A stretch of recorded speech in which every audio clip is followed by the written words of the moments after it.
Okay, our counter has gone down and we've got one more person to log on, but they can join us after we're in session. Because we try to be on point with the time as much as we can. Vanessa cracks that whip. But good evening, everyone. I'd like to welcome everyone to this episode of GFBF Talks, which has been an ongoing series that we've really enjoyed and we found inspiration and encouragement from, and we hope that you do as well. And on behalf of the Georgia Firefighters Burn Foundation, welcome one, welcome all.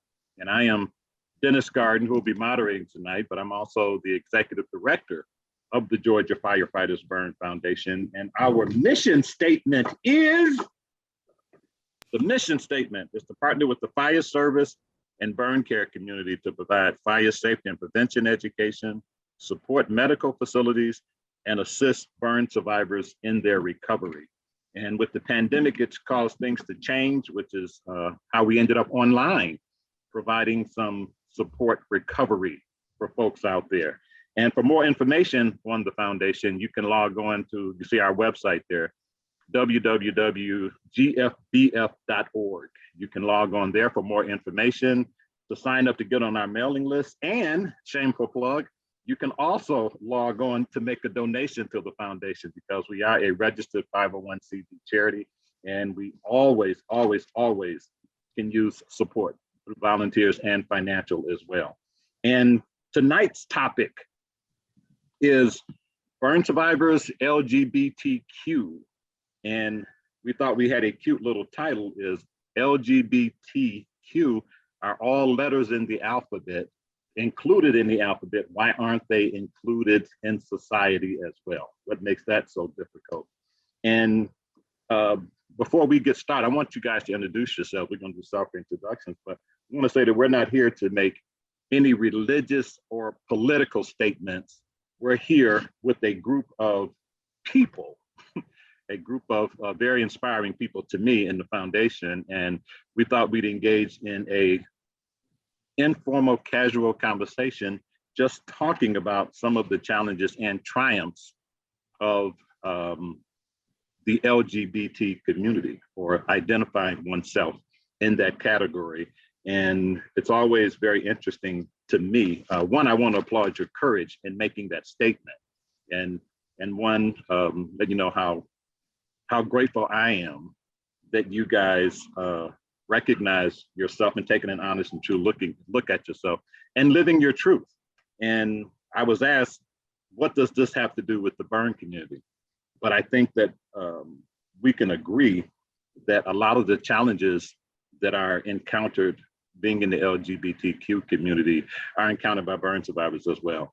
You know, to encounter challenges, rejection, judgments because of a label is no different than being judged and being treated a certain way because of my burn scars. So I think it's very, very timely, and it's an opportunity just to be recognized, to say that we hear you, we salute you, and we are here. And I'll get off my soapbox now and give you guys an opportunity to introduce yourself and share a little bit of whatever you choose to share. And now that we have you here, Brandon, we have said as soon as you come on, it'll be your opportunity to sing the song. So go ahead, the floor is yours. Shock. Okay, well, let's start with you, Jim. If you could introduce yourself, and we'll go around. Well, Brandon collects himself. Right. Hi, good evening, everyone. My name is James Bosch. I am a burn survivor, and I go by the pronouns he, him, his. And I am out here in, right now I'm in Encinitas, California, just near San Diego. And I'm a long time, well, I was burned when I was 8 months old. So I've been in the burn community by default since I was 8 months old. And I got involved in the burn community as a volunteer in my early 20s at a burn camp. Since then, I'm very involved with many different aspects, different burn foundations, and the Phoenix. I'm a contractor for the Phoenix Society. I do a lot of work with different organizations, and burns is a passion of mine. I'm also a gay man, and I think that's why Dennis invited me to talk with you all, you amazing panelists and listeners today. So it's a little bit about me. Great, great, great. Reese. Hello, everyone. I'm Reese Winjack, and I am currently a junior at Florida State University, where I study political science and also choral music education. I always didn't live in Florida. I was born and raised near Savannah, Georgia, and I became a burn survivor when I was 11 years old. From that point, I became invested with the Georgia Fighter Fighters Burn Foundation, and it was the best thing that's ever happened to me. And I also identify as a gay man and use he, him, his pronouns. Okay, great, great. OJ. Hello, everybody. I am Aurelius Harris, but I also go by OJ as well.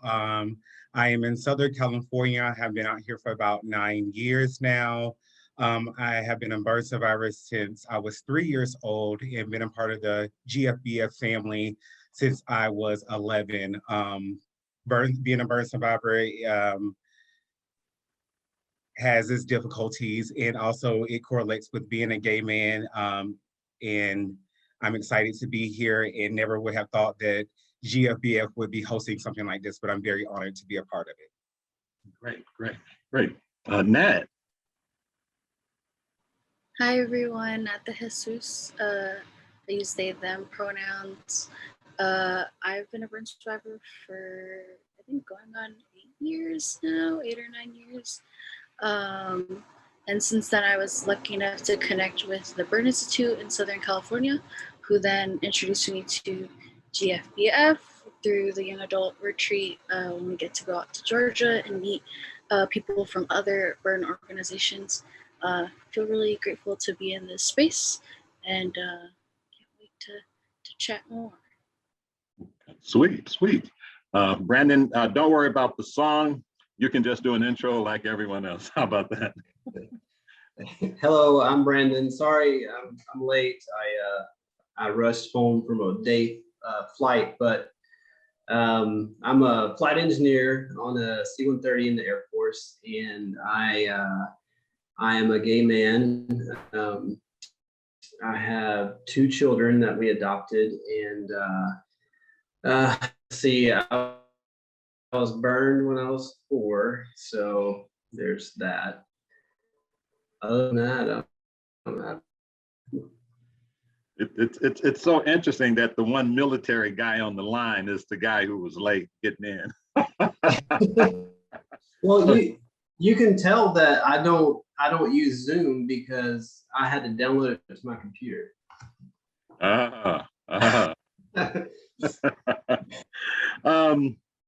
You know, in the introductions, that was good, but I didn't say that I'm a burn survivor, and I was injured as a 14-year-old in a gasoline explosion. So I too have spent more of my life as a burn survivor than most of you guys have even been alive. And I embrace it, but it took a very long time because I've been a burn survivor 50 years, but 25 of those years I was a burn victim and not a burn survivor. But I'd like to throw the question out. Why is it important to identify yourself? Because the heterosexual people, when they do introduction, they don't include that piece. So why is it important to identify yourself as someone that's a part of the LGBT community? Why is that significant? Maybe that's a better word. And I'm just throwing this out to the group. And we don't have to speak, we're not going to talk over each other, but we can just engage in the conversation as though we're sitting around the table having a beer or a ginger ale. But why is that significant? I'll jump in. Well, I mean, normally when I meet a group of people, that's not something I will include in my introduction because that's the focus of this talk. Mm-hmm. It's important to identify. Yet I also am somebody that works in many different capacities. I'm also a licensed therapist. So therapists tend to be a little more, you know, generally not give as much, yet I I have worked very hard on being out. My coming out process was late and very, very slow and painful. So I feel like I worked hard for my identity. And so I am not afraid of it. And I also put it out whenever it's appropriate. It's not something I lead with though, because sometimes it could create a block of a room that I want to be in. But generally it's not something I hide. So. Mm-hmm. But it's not something like you say, I think it's important to identify so other people can identify and feel connected to me. And yet I don't feel it's something I lead with in most circles. It's that circle is asked for. Right, right. Anyone else want to add to that? I saw heads, almost everyone's head was nodding when you said your coming out process was painful, slow and painful. Everyone's head was nodding.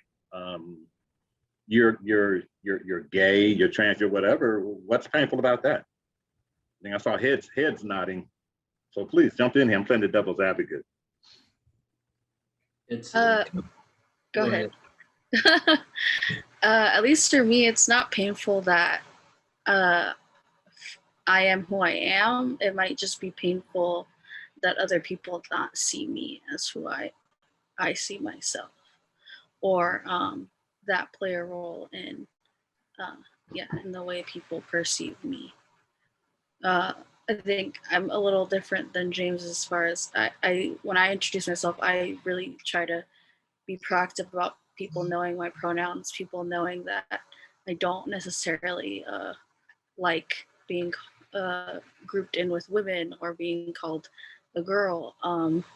So using they, them pronouns kind of eliminates that potential awkwardness or potential space for me to need to correct someone, knowing that, from the get-go, these are my pronouns and that I don't necessarily identify as a cisgender person. Okay, okay. I think a lot of my hesitation is through career, most likely. So when Don't Ask, Don't Tell was around, I went probably 7 years without being able to tell my sexuality or identity. So that's not to say that I don't open up anymore. It's just kind of like James said, it's something that I don't offer out freely. So if somebody asks, I'm not going to lie to them. So. And being a military person, did it cause you to be hesitant even being on this call in a public forum? No, not anymore. I sometimes it's awkward whenever someone comes in and asks me how me and my wife are doing, and I have to say, well, me and my husband we're doing great. Or if they say something awkward, it's kind of like being burned. I know how to cut that awkwardness with more awkwardness. So it's definitely a learning process, and it continues to, you continue to learn from every interaction you have with people.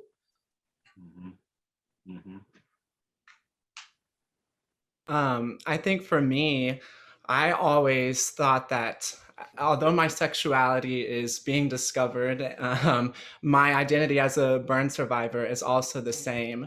And sometimes they didn't exactly line up. I remember that I was much more comfortable talking about my burns at some point than talking about the trauma that I experienced being a gay man. And what Brandon was saying about professions is definitely something that I consider as well. And in the education field, it is still stigmatized to have gay educators. And so that's something that I have to think of still to this day, much like all the things that I have to think about when I think about the struggles that I face as a survivor as well. Why do you think, Reese, it was easier talking about the burn trauma than the trauma of being a gay man? What made it what was the difference? I think it was like the dangling of a choice. They always say that being gay is a choice, is something that I've heard a lot of my life. But with being a survivor, it's more like this is something that was out of my will, much like being gay is, and it should feel like it. But sometimes the world can mess with those inner scars a little bit more deeply. And that's why sometimes being a gay man brought on its own challenges, is because it wasn't something that was easily accessible sometimes from the outside. And it took a lot of digging for some people. Mm-hmm. Mm-hmm. Go ahead, OJ. For me, going back to your original question to talk about like introducing if you're gay or not, it all depends on what space I'm in. If I'm in a space like where Brandon is, it is a army full of guys, I'm probably not going to walk in the room and say, hey, what's up, guys, I'm gay. But if I'm in an inviting space with people that, like if I'm at camp, I wouldn't mind saying that because I feel the love and I feel the comfort there with certain people. But it all depends on what the room, you feel the energy in the room, and you can let your guard down at certain points and let that vulnerability be there. But sometimes you are around people who you do feel like, I can't share this here. This is not the time for me to say this, that, or the other. I think that comes down to safety, at least like for me, for sure. The priority of living my life authentically, or getting to live my life, is like the thing. Feels a little dramatic to say, but like at some points it is that. Yeah. Mm-hmm. Mm-hmm. Something, Dennis, that about this question you lead with, why is it important to identify? You said, I don't have to do this as a straight man. I think you said something like that, or I don't add this. And I think that right there says a lot. I love I forget where it was done, but maybe you all remember it when this reporter was going around doing a YouTube thing of asking with the microphone people, when did you know you were, when did you come out to your family that you were straight? Oh, when did you know you're like, and like that, like a lot of people that aren't, that are born straight or heterosexual, it's not something, because that's the dominant norm, right? So I think your question right there highlights the issue right there. Mm-hmm. Mm-hmm. And the prevailing thought, and I don't know who said it on the panel, but isn't it a choice? And I really want to talk about this a little bit, because most people, I shouldn't say most, I don't want to make a blanket indictment, but people, it's often perceived that you choose to be gay. You're making a choice to give yourself that label. Let's talk about that a little bit, because I think when people think that you choose to be gay, you're not born that way. When people think that, it's not always malicious. It's really not. Some people, it's what they actually believe because they don't know any better. And I'm hoping, just having this casual conversation this evening, someone will walk away thinking about it a little bit different, because it's so interesting that being gay is a crime with no victim. It's like, if you have a crime, there's got to be a victim. But I just don't know. And I'm a relatively smart guy, I think, for the most part. It's up for debate. But it's just always, I've always found it quite amazing that there's an issue with two people loving each other, that is even an issue, but it is what it is. And, we find ourselves here tonight, and you said being on here, the LGBTQ community is the topic, but really you're on here because I think you're all fantastic people and bring something to the table that can inspire someone. And that's really what it's about: educating, inspiring, and encouraging people. Because I've had some very private conversations with a couple of people on this call that it's like, wow, it's why can't we have this private conversation in the gym? Why can't we have this conversation in an open forum? But we are where we are, and we're moving in that direction. It is just a very slow train. It's a very slow train with some very expensive tickets to be on it. But choice, going back to choice, what's the response to it not being a choice? This is for people. Go ahead. If it was a choice, at least like for me, if it was a choice, I think I would willingly choose not to suffer as much. And what do you mean? What do you mean suffer? I mean, coming out is different for everybody. Sometimes it's really difficult, especially when the people that you want to come out to the most might not be as accepting or open to learning more about you and learning about the reasons why you're choosing to come out. And that hurts. I feel like it's in human nature to not want to hurt yourself normally. So if this was a choice, I don't think I would want to choose to live a more difficult life. Again, the difficulty coming from people not accepting you, or one the emotional effect, but two, like Reese and James was sharing, like it affects more than just how you feel. It's how people receive you in the world. If it was a choice, I don't think I would. Yeah, I don't think I would choose to go by the norms. I don't know if that's something that I'm still working through, but at the same time, I'm more honored to like be my authentic self and really listen to my feelings and who I am, rather than what I'm told I am. And Xavier, we're going to introduce you, but I want to bounce this to OJ really quick, because you and I had a conversation the other day, and you shared with me. I should ask permission if I could even share it, but I'll ask for forgiveness later. When you shared with me how long you prayed that you could be this thing that people wanted you to be and not be your true self, would you? And when Nat was making her comments, it reminded me of the conversation we had, and I would love for you to share a little bit of that if you don't mind. I grew up in the church, and for a long time, I've always heard that it was a choice. And for me, I knew it wasn't a choice, and I knew that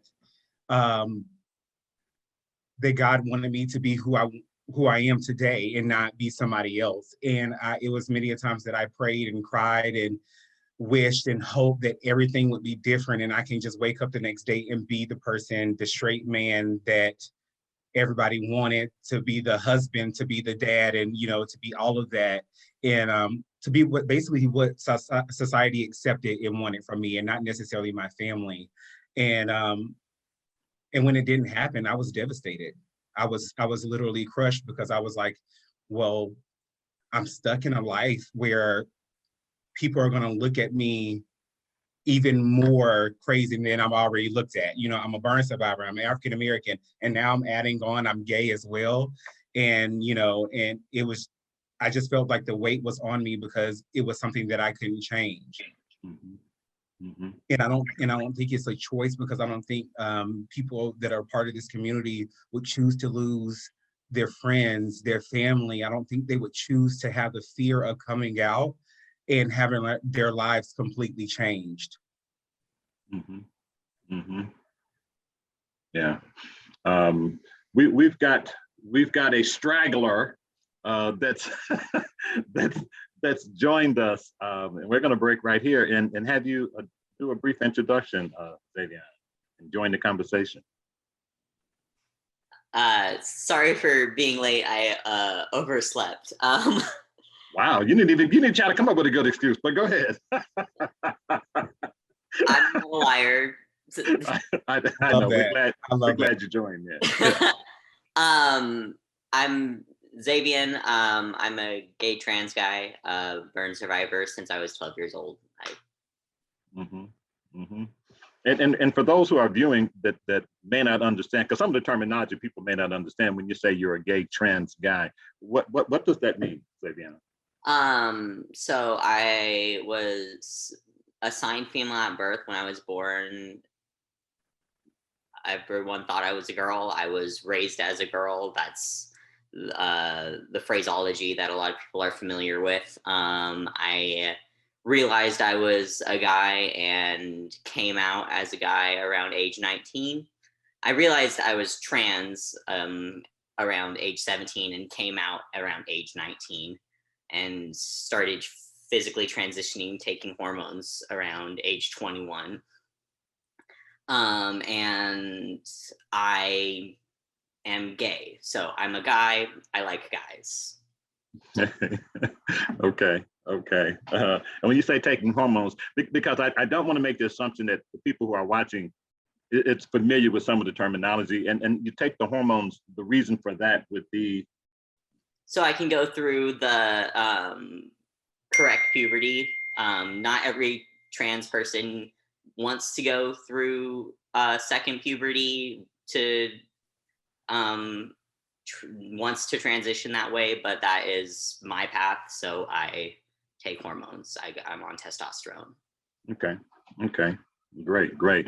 Well, oversleeping or not, we're glad you woke up and jumped on, because now our group is complete. But I still want to elaborate a little bit on the choice piece that we were talking about. If anyone else had anything to add to that, because I think sometimes it's often thought that you choose to do that. I choose to be gay because I want to be in a parade. I want to do all that. I want the flag, so I want to do this, or it's a cool thing to do. And I think it's just so simple and naive to think that's all it is. And but if people don't understand, and it's done out of ignorance, or because we've talked a lot about me not understanding is very, very different than me disagreeing. And it's not understanding is sort of not accepted, but disagreeing, it's okay to disagree, to tell you that you're wrong, as opposed to tell you, I don't understand where you are in your journey. But it's kind of acceptable to disagree with you, because, people often go to the Bible because they want to keep you from going to hell.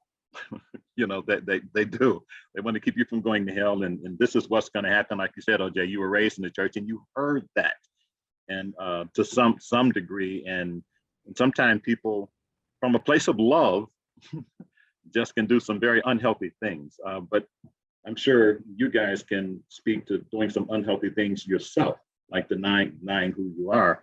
And there are parallels, and I do want to pull it back to the parallels with Burns, to show people where it connects. And sometimes people are so surprised when someone comes out. I remember when I'm going back to OJ again, when OJ and I had a conversation, and he and he came out to me, and it's like, okay, you are who you are. I remember you were struggling with that, OJ, and I didn't remember even having the conversation until you brought it up to me, where it's you are who you are, who you've always been. Sometimes it's just acknowledging who you are. And I cannot understand you, and I don't have to disagree with you, or you're not wrong because I don't understand. And I'm sure there are challenges after challenges after challenges of living your truth. It's like, wow. And when you talk about living your truth, that is not exclusive to the gay community. There are people who do not live their truth. I hid in the house for 2 years after I was discharged from the hospital because I was so ashamed of how I looked. And it amazes me how often people would ask me how I'm doing, and I would say, I'm excellent and getting better, but I'm hiding in the house, and no one ever questioned that. No one ever said you're a liar, or are you sure? And I guess because people wanted to hear that, the people that loved me, once I said it, that was confirmation enough, even though I was like Quasimodo hiding in the damn bell tower saying I was okay. And looking back on it, we all had to know that wasn't true. But looking through a lens and looking for what we tend to find what we're looking for, and people were looking for me to be okay. And the fact that I was hiding in the house, that spoke that I wasn't okay, you know. And I imagine it's the same parallels here, you know, the things we tell ourselves, because I wasn't just telling people, I was telling myself that I was okay, but I really wasn't, you know. So when you talk about living your truth, it's not limited to this population, it applies to everyone, I believe. Dennis, I'll make some correlations, like you said, about the burn experience and the gay experience or the queer experience. And, you know, and tied into, you know, I totally what Aurelius and everyone shared about, like, why would I choose this more difficult path, right? And being a child that was burned as an infant and having scars very early and very visible scars, I've had a lot of work done, but, you know, it's like, it's already standing out and being different, you know, and then you layer these other things on it, and then you start to realize, or you know, oh, I don't like the same things these boys like, and I want to do that, you know, and then you got another thing, another layer to deal with. And then, you know, I saw, you know, I have a gay brother who came out when he was 18. He's 2 years older than me. And I saw the negative reception he got from the hyper masculinized culture that we grew up in. So I saw that negative response. And then I went deeper into the closet thinking, oh, I ain't doing that.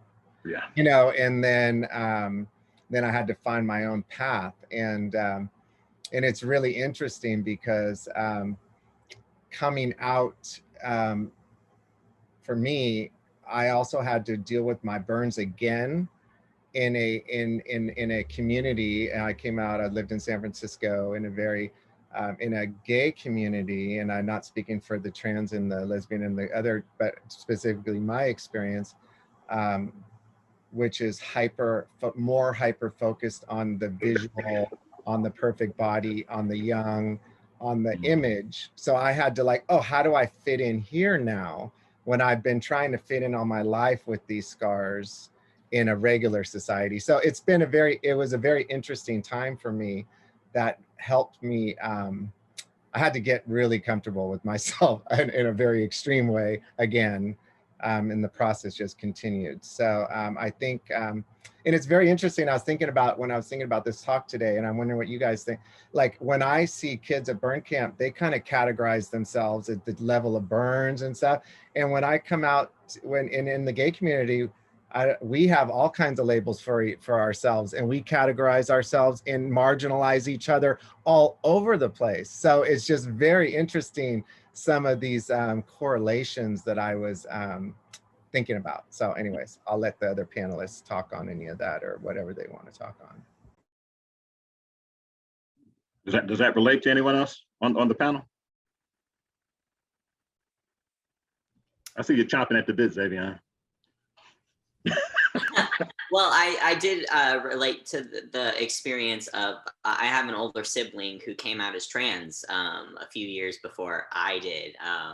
And so he came out as a trans guy as well. And my family didn't react as super well. And I was like, oh, guess I can't come out as quickly as I wanted to. And I just related to that experience. I don't really have much else to say to everything else because I haven't really thrown myself into the gay community as much yet. And both of you guys having an older sibling that came out. I know, James, you said it. You said, "Oh hell no, I'm not. I'm not doing that." But was it also a source of support for you as well, having a sibling who had traveled that road? You know, Dennis, I'll be very revealing here. I was so afraid of my own sexuality that my brother, Gary, who came out first, was a more feminine boy and more feminine representation than I am. And I was very mean to him. I took out my self-hatred like us queer folk get taken out a lot of self-hatred and internalized homophobia in communities, in society. I did that in my own family on my brother as I was struggling with myself. So we had a lot of amends, and we are beautiful. We have a beautiful relationship today, but I had some work to do and some stuff to clean up in my development. And I'll say this to everyone listening, a lot of people, I like to throw this out there because I have another older brother who is also gay that was not raised with us, that we met later in life. So that nature nurture thing, hello nature. But anyways, you know, he was, we all have the same mother. She's the carrier. She's the gene carrier. She's that defective gene, right? No, it ain't defective. It's a beautiful gene. Anyway. Yeah. I think something that's interesting is that when I came out, my parents were like, we seen this one coming from a mile away. When I was little, I asked them to buy me Disney princesses when they would go to Disney World. And so my parents kind of knew that that train was coming to the station at some point. And so my coming out experience was a little bit different. I think that for me, it was like, okay, Reese, are you ready? Are you ready to make that commitment? And something that, Dennis, you said earlier about choice, at some point you choose that you're not going to listen to these notions and these fabrications that you're not perfect the way that you are, or that you're not any more human than anyone else. And you talked a little bit about the Bible too, and how, and people use that as a weapon sometimes, but that's everywhere. Anywhere that anyone, I think, is a little different, they're going to face a lot of troubles. And when you have those intersectionalities within yourself, it makes those experiences even more unique. If you're fighting through poverty as a gay man, or poverty, gay man, and being a burn survivor, different things, different fabrics of your identity definitely impact the experience. And you know, and I'm lucky in the way that I never had to have that moment of, you know, this is who I am. And I mean, I did, but it looked a lot different. And so just understanding like how much privilege even is within the community is something that is notable too. Yeah, how old were you, Reese? Actually, I was 17. And so that was a long time of waiting. And I knew that I was gay since I was very, very, very little. It was never, and then we talked about a little bit about choice too. I never felt like I wasn't offered that crossroad. There was never a moment that the gate shined open and I was allowed to pick either side. You don't get a choice.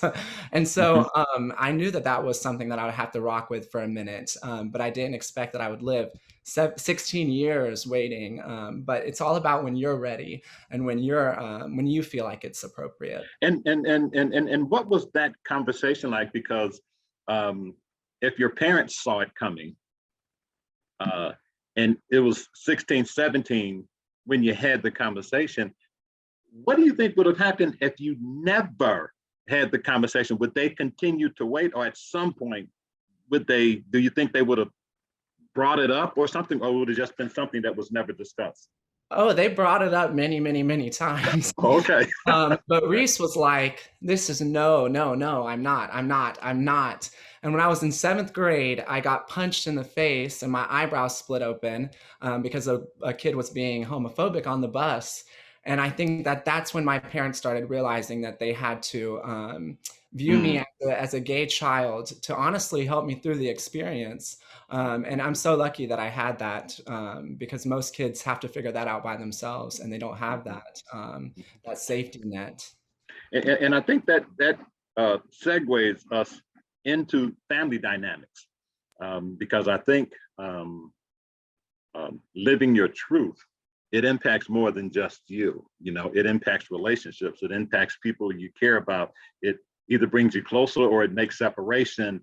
And I know in my own family, it's wild and it's crazy. I mean, I have drug addicts. I have relatives in and out of prison. You know, I have cousins that if they come over, you know, you got to put everything in the locked drawer because, you know, cousin Bob is still hitting the crack pipe.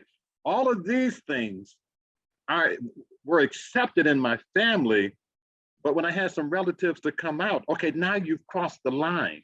It's like, hell, my cousin committed triple murder and got out of jail on the technicality, and he's still part of the family. But then someone comes out and they're ostracized. So it's really interesting dynamics at play. And I just want to talk about the family dynamics with everyone, because it affects more than just the person. And thank you for sharing that, Reese, in such an eloquent way. Well, let's go around. Let's talk about what were the family dynamics like for you guys? Good, bad, indifferent? So in my family, being gay was always okay because I had an uncle that was gay. So being gay was like, my older brother, before he came out as trans, he came out as a lesbian, and my family was like, that's fine, no problem. But once like gender variance was mentioned, it became a problem. Taking us a little too far, buddy. Yeah. Eventually they came around, and they got used to the idea of transgender people and different pronouns and different names. Like once they realized it wasn't a phase, and once they realized like it wasn't their fault, or whatever ideas they had in their mind about it, they got used to it and they adjusted, and now they respect our names, our pronouns, and everything. But like at first it was, they didn't, and it was hard, but that was how it was for us, because being gay was always okay because my uncle had been out for years and years, but being trans was what was harder. Okay. And you think it was the fact of changing your body, or the fact that you stepped into something that the family really wasn't understanding? I think it was because my mom had just always had like the idea of what she expected our lives to look like. And when suddenly our life paths changed from what had always imagined them to be, that was scary for her. Yeah. And man, talk about parallels. How many parents probably would hear this, would be nodding their heads, have nothing to do with gay and lesbian, LGBTQ, just, oh man, my kids did not turn out like I thought, the path that I laid out for them. But family dynamics, Brandon, what was that for your family? Well, my dad, he had a little slower time coming around. I remember first time I took then my boyfriend home. I woke up and I heard my dad would work away from home, so he'd come home late. And that next morning I heard him saying something to my mom, like, I thought they weren't going to sleep in the same bed. And she said, well, they already did it, and there's nothing you can do about it. And she came around a lot quicker. Another thing, she's very religious, so she told me that one way she coped with everything was that God doesn't make a mistake, so I'm not a mistake. And then another situation of where my dad started coming around was my nephew. He had some cousins, and they were talking, bashing gays and stuff like that. And he came home and he was talking down about gay people. And my dad said, well, you know your uncle is gay, right? So you don't need to be talking about your kin that way. So wow. It's a slow progress. I guess the older your generation is, the harder it is for the older generation to come out of different ways of thinking. And what are the conversations like you and your husband you have with your boys, your kids? Well, they're getting old enough to start asking those questions, like religion and where we fit in, and how why do some people have a mom and a dad or stuff like that. So one of the things we did was we got LGBTQ books and read to them when they were kids. So the more you normalize something, there is no stigma. And that's with Reese's era, his age, like he probably doesn't get as much as the older people do. Kind of going back to the earlier thing about choice, I remember having Reese as a camper, and my gaydar was like ding ding ding ding ding ding ding ding, and I was like, yeah, that's not a choice. Right, right. Nat. For me, I feel like I came out to my like camp family before I came out to like my blood family, and that was really like the first time I was like, oh, this might not be as scary or as daunting as I was expecting it to be. And I felt safe to do that because camp was all about accepting yourself. And if I'm, here trying to support my friends and support myself through this journey, and I'm telling others, accept yourself as, scars and all, what else is the all is like that gender identity and expression that I was struggling with. I mean, that also is a part of me. And so being able to share that with my camp family and them, yes, have questions, and I expect that from people, but at no point saying, doubting me or asking me to change anything. That was very significant for me. I think also just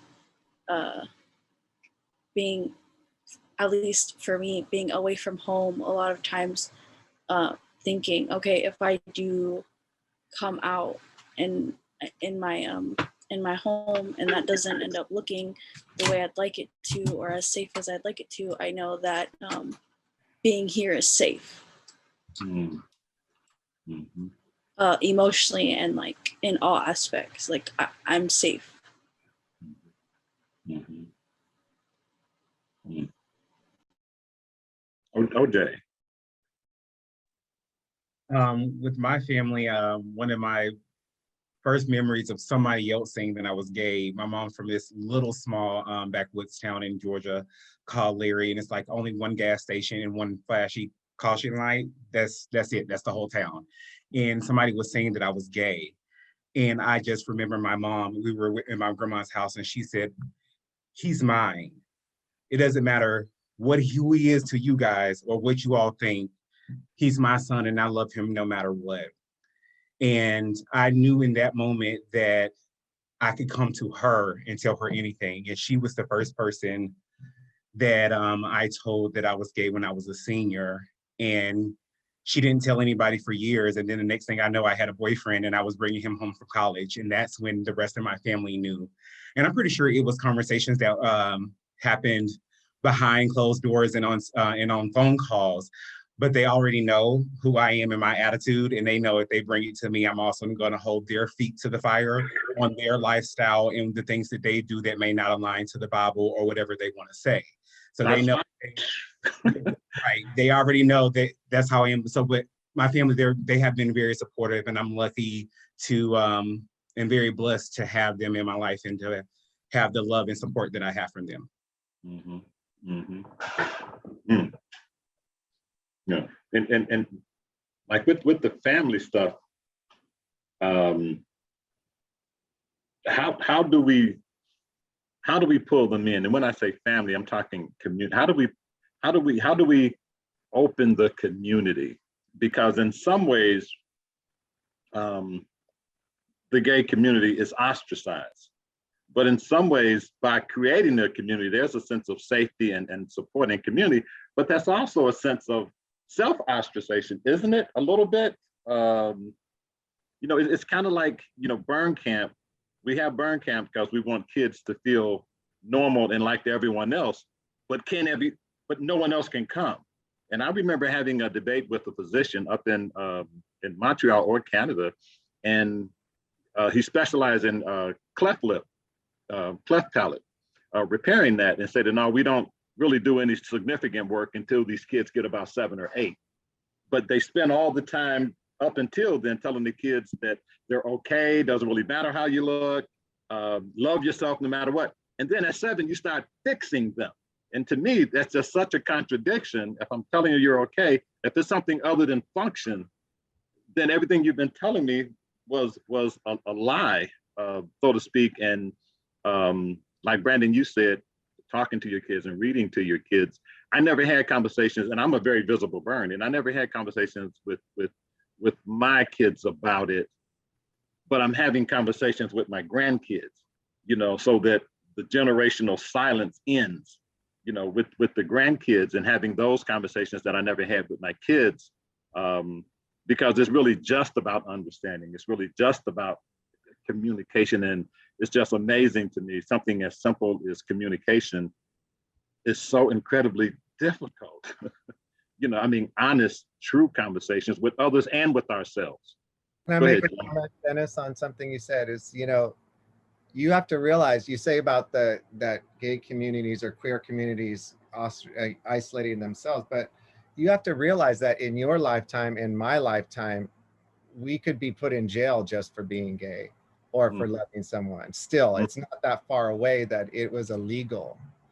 So these communities formed out of necessity for safety, for community, for chosen family, while people were ostracized by their family. So I think that, the community, and as Nat said, Nat came out to their camp family, right? It was like, this was safe, and now I'll branch out here. So we still have these, communities where you can be safe and feel connected and feel like I can be myself here as I'm learning, or as I'm waiting for this family to accept me, as I'm waiting to find this way to be myself. So I think, but the beautiful thing for me is there's so many more places for safety, that a queer child, a trans kid, or a gay kid, whatever, they don't have to suffer in silence. There's, like, schools have clubs now. There's counseling centers, and more, even in the deep South, you could probably find them right now here and there, right? So it's beautiful to hear Reese's story of a family creating a safe environment for a gay child experience. Not all of us have that, and we have to go find it. So I think that these conversations are going to create integration amongst these different communities that still have to happen. Just a few years ago, it wasn't that long ago, that I brought the LGBT support group to the World Burn. I asked for that to happen, and it's like, and then the BIPOC support groups had to we have to have spaces for safe conversations, and then we branch out. So anyways, I'll get off my soapbox, but I just think it's finding the word safety, to be yourself, to find yourself, to practice being yourself and screw up, and then find your way. So you were almost like an audience plant in response to my statement, because you said it beautifully. You did. And this is the 12th or 13th GFBF talks we've done, and we've been getting such positive responses, and I think OJ is tied for having the most appearances on here. I think this is his third appearance. I think maybe you too, Jim.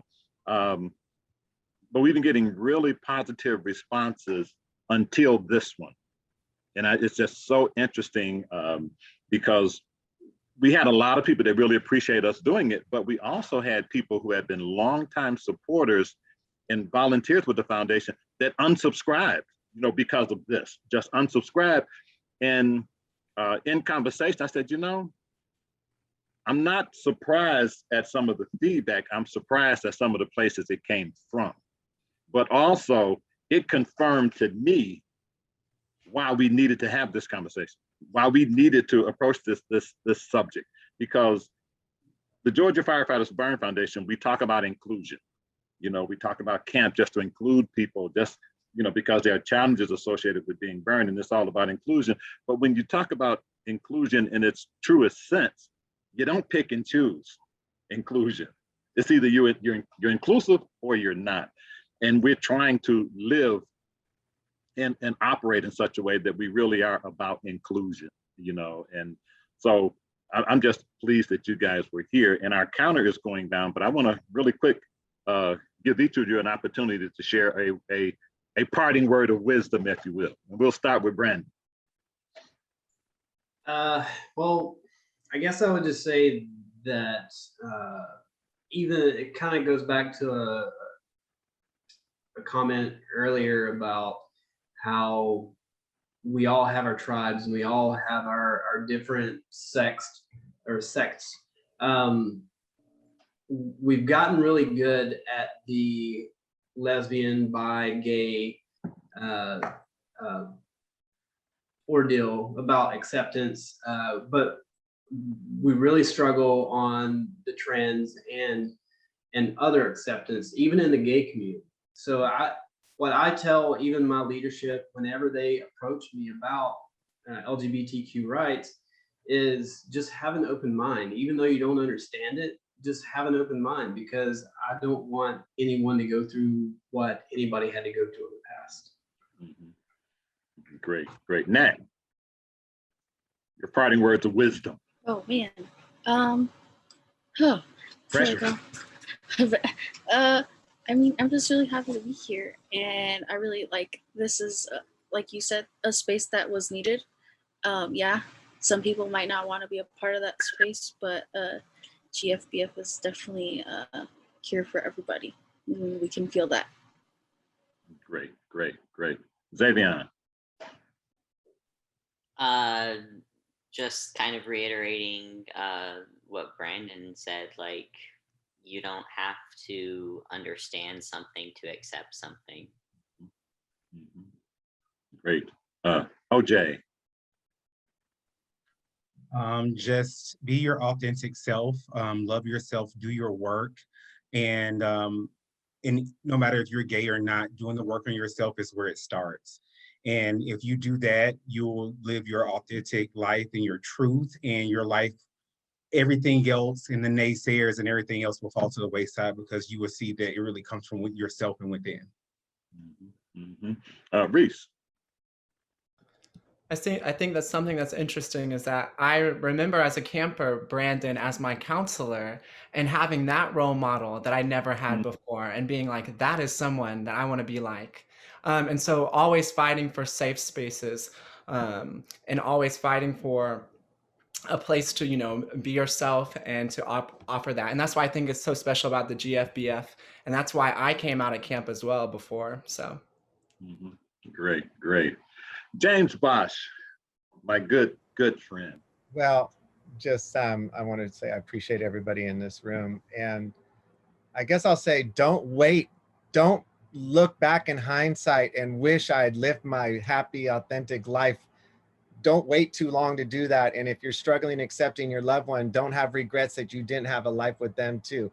Get yourself educated. And if you're struggling out there with whatever, gender identity, sexual identity, whatever identity, there are places. We are here.